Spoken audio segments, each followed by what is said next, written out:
नमस्ते, 안녕하세요. सबैजना सन्चै हुनुहुन्छ होला। आज पनि कोरियन भाषाको अध्ययन गर्ने क्रममा हाम्रो कोर्स बुकको पाठ 22 च्याप्टर 22 को याकुक भन्ने च्याप्टर छ। त्यसको छङ्बो सल्म्याङलाई लिएर आएको छु। यो औषधि पसलको बारेमा गरिएको व्याख्या छ। औषधि कसरी किन्ने, कहाँ गएर किन्ने, अनि कसरी खाने यी कुराहरूको बारेमा कहाँबाट जानकारी लिने भन्ने कुरा चाहिँ यसमा दिएको छ। हाम्रो टपिकै छ हेर्नुस् त, उयाकफुम छ। के छ? उयाकफुम, औषधिहरूको खुइब भनेको खरिद। औषधिको खरिद कहाँ गर्ने, कसरी गर्ने भनेर दिएको छ। सुरु गरौँ। फ्योङवनेस हस्पिटलबाट छबाङ फादुन भनेको प्रेस्क्रिप्सन पाएको, प्रेस्क्रिप्सन लिएको। यो छबाङ भनेको हामीले उपचार गराइसकेपछि, टेस्ट गराएपछि, मेडिकल चेकअप गराएपछि डाक्टर साहेबले लेखिदिनु हुने प्रेस्क्रिप्सन, औषधि किन्नको लागि लेखिदिएको पुर्जी, कागज, जसलाई छबाङजन भनेर भन्छ। छबाङुल फात्ताको अर्थ प्रेस्क्रिप्सन लिनु भन्ने अर्थ दिन्छ। छबाङ फादुन प्रेस्क्रिप्सन लिएको यागुन औषधि चाहिँ यागु के छ? औषधि पसलमा साया हाम्निदा किन्नुपर्छ। हस्पिटलमा डाक्टरले लेखिदिएको औषधि हामीले औषधि पसलमा गएर साया हाम्निदा किन्नुपर्छ। छबाङजनुल जुन प्रेस्क्रिप्सन छ खाजीको लिएर याकुके खाम्यान औषधि पसलमा गयो भने, जानुभयो भने, गइयो भने याक्सागा औषधि व्यापारीले, औषधि पसलले छबाङजने प्रेस्क्रिप्सनमा छक्खिन भनेको लेखिएको, यसको भब चाहिँ छक्खिदा हो भाइ बहिनीहरू। छक्ता भनेको लेख्नु, छक्खिदा भनेको लेखिनु। छक्खिन यागुल लेखिएको औषधि चाहिँ छोजेहे जुगो, छोजे आधा भनेको तयार गर्नु, छोजेहे जुगो तयार गरिदिन्छ, दिनुहुन्छ। अनि फोग्योङ फाङपप, यहाँ एउटा शब्द छ फोग्योङ भनेको सेवन, औषधिहरू खानुलाई हामी के भन्छौँ? सेवन। फाङपप भनेको विधि, औषधि खाने तरिका, सेवन गर्ने तरिका आल्य जुम्निदा बताइदिनुहुन्छ, बताइदिन्छ। याक्सागा औषधि पसलले जुन याक दिएको औषधि, दिने औषधि जुन छ त्यो चाहिँ फोङथुए भनेको छ, खाममा। याक फोङथुए भनेको के त? औषधिको खाममा। जुन हामीले यो राइट साइडमा हेऱ्यौँ भने यहाँनिर एउटा औषधिको खाम देख्न सक्नुहुन्छ यसरी, याक फोङथु भनेर दिएको पनि छ। हो त्यो औषधिको खाममा चाहिँ ह्वान्जावी इरुमग्वा नाई, ह्वान्जा भनेको बिरामीको, इरुम भनेको नाम, अनि नाई भनेको उमेर। याग्वी म्याङछिङग्वा फोग्योङपप भनेको छ औषधिको म्याङछिङ भनेको नाम, अनि फोग्योङपप भनेको सेवन गर्ने तरिका। त्यसपछि छुई साङ भनेको सावधानीका अवस्थाहरू, अथवा के यो औषधि खाँदा के कुरामा होसियार हुनुपर्छ भन्ने कुरा खुरीको हो। अनि याक्सावा औषधि पसलेर याकुके थेहान औषधि पसलको बारेमा छङ्बो जानकारी, थुङ्गी आदि इत्यादि चाहिँ छक्य सुन्दा लेखिएको हुन्छ। जुन औषधिको खाम हुन्छ त्यसमा चाहिँ बिरामीको नाम, उमेर, त्यस्तै औषधिको नाम, खाने तरिका, त्यस्तै गरेर सावधान हुनुपर्ने चिजहरू त्यो औषधि खाँदा, साथसाथै औषधि पसलको जानकारी, जस्तै औषधि पसलको नाम, औषधि विक्रेताको नाम, फोन नम्बर आदि इत्यादि कुरा त्यहाँ लेखिएको हुन्छ।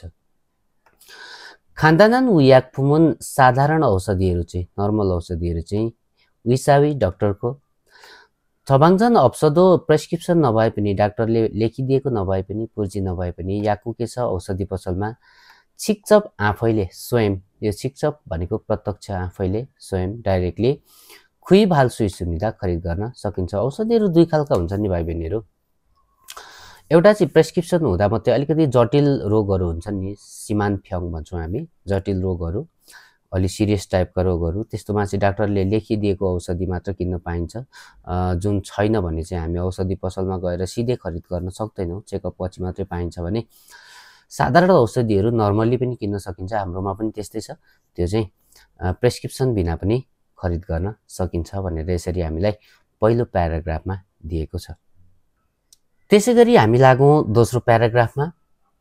दोस्रो प्याराग्राफमा चाहिँ यो औषधिको, यो राइट साइडमा पिक्चर हेऱ्यो भने यहाँ औषधिजन्य चिजहरू दिएको छ, विभिन्न खालका दिएको छ नि, जस्तै चक्की औषधिदेखि लिएर होइन, झोल औषधिदेखि लिएर यो चाहिँ फुङदे ब्यान्डेजदेखि लिएर मलमहरूदेखि लिएर यी विभिन्न औषधिहरूको बारेमा चाहिँ यहाँनिर दिएको छ र यसलाई हामी याक भन्छौँ। ल हेर्नुहोस् यसको बारेमा के छ त, यागुल सागो औषधि सिफुन्दे औषधि किन्न मन लागेको छ, तर याकुकी औषधि पसल चाहिँ मुनुल थाजासुमेन ढोका बन्द गरेको छ भने औषधि किन्न मन लाग्यो अथवा किन्नुपर्ने भयो, तर औषधि पसलले ढोका चाहिँ के गरिसक्यो, बन्द भयो, यानि कि औषधि पसल क्लोज भयो। अत के हाल कायो, के गर्ने होला अब यस्तो बेलामा? अत के हाल कायो, के गर्नुपर्छ, कसो गर्ने होला? औषधि पनि चाहिएको छ, औषधि पसलको ढोका पनि बन्द भएको छ। हेर्नुहोस् त आपत। इतेनुन यो बेलामा चाहिँ, यो अवस्थामा चाहिँ यहाँ एउटा शब्द छ ह्युइल चिक्खिमी याकुक भन्ने छ। ह्युइल चिक्खिमी याकुक भनेको बिदाको दिन खुल्ला रहने औषधि पसल भनेर बुझ्नुपर्छ। को साइथु भनेको वेबसाइट, यहाँनिर एउटा वेबसाइट दिएको छ। रुल यसलाई चाहिँ छाजा फोमेन यसो खोजी हेर्नुभयो भने, सर्च गर्नुभयो भने थेम्निदा हुन्छ अरे। बिदाको दिनमा कुन कुन औषधि पसलहरू खुल्ला हुन्छन्, ती खुल्ला रहने औषधि पसलहरूलाई चाहिँ एउटा शब्द भन्दो रहेछ। हेर्नुहोस् त, ह्युइल चिक्खिमी याकुक भन्दो रहेछ।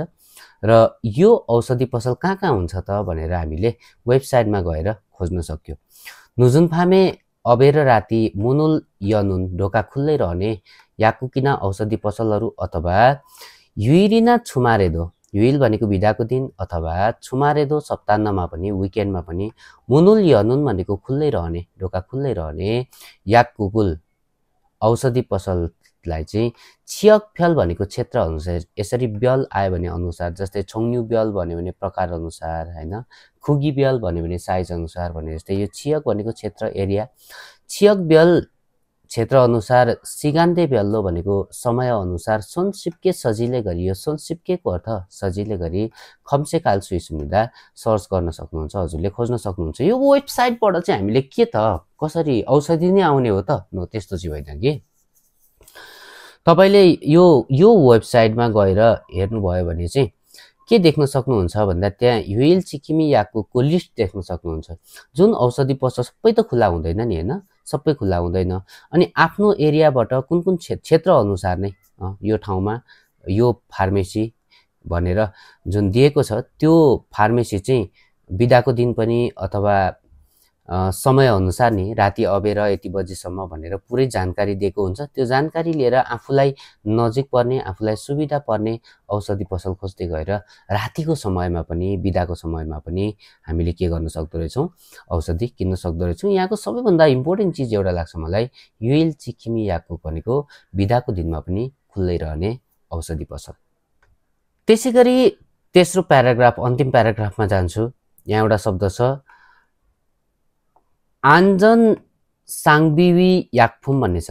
आन्जन साङबिवी याकफुम भनेको साधारण औषधिहरू अथवा सामान्य औषधि भनेर हामीले नर्मल औषधिहरू चाहिँ फ्यानिजम यसो 24 घण्टा खुल्ने पसललाई हामी फ्यानिजम भनेर भन्छौँ। 24 आवर्स सपमा पनि फान्मे हामीले बिक्री गर्छ है। यदि तपाईलाई त्यो गाह्रो भयो भने अब जटिल टाइपका प्रेस्क्रिप्सन देखाएरै किन्नुपर्ने औषधि हो भने त हामीले याकुक नै खोजेर जानु पर्यो हैन। तर साधारण खालका, यहाँ सुरुमा एउटा शब्द छ आन्जन पिसाङी याकुक भनेको साधारण औषधिहरू चाहिँ 24 आवर्स सप, 24 घण्टा खुल्ने पसलमा पनि, 24 आवर्स सपमा पनि बिक्री गरेको पाइन्छ। फ्यानिजमेस 24 घण्टे पसलमा फान्मेहानुन बिक्री गर्ने यागुन औषधिहरू चाहिँ नि खाब्यौन छुङसाङे सामान्य लक्षण भएका, यो खाब्यता भनेको हल्का हुनु, सामान्य हुनु, हल्का सामान्य लक्षणमा सायोङहाल सुइनुन प्रयोग गर्न सक्ने यागुरो औषधिको रूपमा विसावी डाक्टर साहेबको छबाङचन अप्सी प्रेस्क्रिप्सन बिना नै पनि साल सुई सुनिदा खरिद गर्न सकिन्छ, किन्न सकिन्छ। फ्यानिजमेस 24 घण्टे पसलमा 24 आवर सपमा साल सुइनुन खरिद गर्न सक्ने यागुन औषधि चाहिँ आरेवा खात सुनिदा, यहाँ तलका जस्ता छन् है, यी तलका औषधिहरू चाहिँ 24 घण्टे पसल 24 आवर सपमा पनि किन्न सकिने औषधिहरू हुन्। यिनीहरू पनि यहाँले त्यहाँबाट पनि यस्ता औषधिहरू चाहिँ किन्न सकिन्छ भनेर चाहिँ यहाँ बुझ्नुपर्ने कुरा चाहिँ के हो भने अलिकति जटिल टाइपका अथवा डाक्टरको प्रेस्क्रिप्सन चाहिने औषधिहरू चाहिँ 24 घण्टे पसलमा पाइँदैन कि, तर साधारण औषधिहरू चाहिँ पाइन्छ। र ती साधारण औषधिभित्र के पर्छन् भन्दा नम्बर 1 मा देख्छ हेयल्जे भनेको ज्वरोको औषधि, यहाँ एक्सप्लेन पनि गरेको छ। यरी नाल्ते ज्वरो आएको बेलामा मङ्नुन या खाने औषधि जसलाई हामी के भन्छौँ हेयल्जे, यो किन्न सकिन्छ। अर्को छिनथोङजे भनेको पेनकिलर हेर्नुहोस् त। मरिना इ थुङे भनेको छ टाउको अथवा दाँत आदि इत्यादिमा।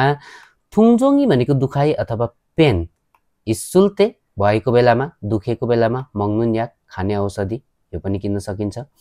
खाम्गियाक रुगाको औषधि, जस्तो खाम्गिए खल्य सुल्ते भनेको छ हेर्नुहोस् त, रुगा लागेको बेलामा मङ्नुन याक खाने औषधि। त्यस्तै अर्को छ सोहाजे, सोहाजे भनेको पाचक पचाउने औषधि अथवा डाइजेस्टिभ मेडिसिन भनेर भन्छ। सोहागा हान्देगना अपच भयो अथवा ख्वासिक भन्ने शब्द छ, ओभर इटिङ, चाहिने भन्दा बढी खानुलाई ख्वासिक भन्छ।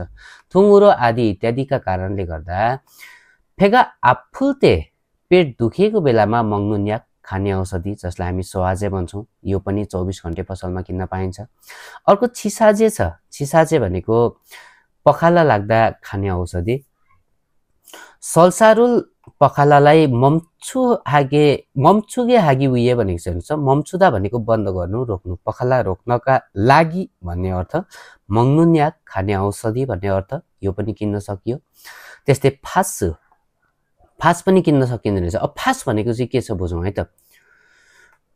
खुन्युकिना भनेको छ, खुन्युक भनेको चाहिँ मांसपेशीको दुखाइ अथवा मसल्सहरू दुख्दा, अथवा ख्वान्जल भन्ने शब्द छ, ख्वान्जल भनेको यो जोर्नीहरू दुख्छ नि, जोइन्टहरू पेन हुन्छ। आफुल्ते दुखेको बेलामा, मांसपेशी जोर्नीहरू दुखेको बेलामा पुच्चिगना टाँस्ने अथवा पुरिनुन याक भनेको स्प्रे गर्ने, पुरिदा भनेको छर्नु, छिट्नु, स्प्रे गर्नु भन्ने हाम्रो मुभ भन्छौँ नि हामी। खास यो फास भनेको चाहिँ मुभ नै भनेर बुझ्नु भए पनि हुन्छ हजुरले। यो टाँस्न मिल्ने खालको पनि पाइन्छ, त्यस्तै गरेर पुरिदा स्प्रे गर्न मिल्ने खालको पनि पाइन्छ। यसलाई चाहिँ हामी फास भनेर भन्छौँ।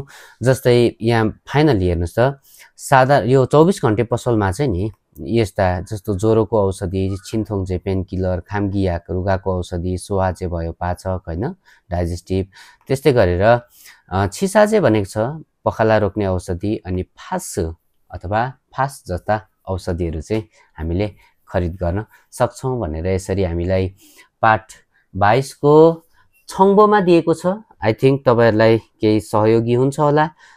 प्रत्यक्ष रूपमा क्लासमै उपस्थित भएर अझ इफेक्टिभली तपाईँहरू कोरियन भाषा सिक्न चाहनुहुन्छ भने कोरियन भाषा सेन्टर सिन्वा इन्स्टिच्युट बागबजारलाई सम्झिनु होला। बेसिक ग्रामर तथा एडभान्स क्लासहरू चाहिँ धमाधम भइरहेको छ। सो च्यानलमा नयाँ हुनुहुन्छ भने सब्सक्राइब गर्न नबिर्सिनु होला। आजलाई यति नै। कोरियन भाषा राम्रोसँग पढ्दै गर्नु होला। Thank you, by by.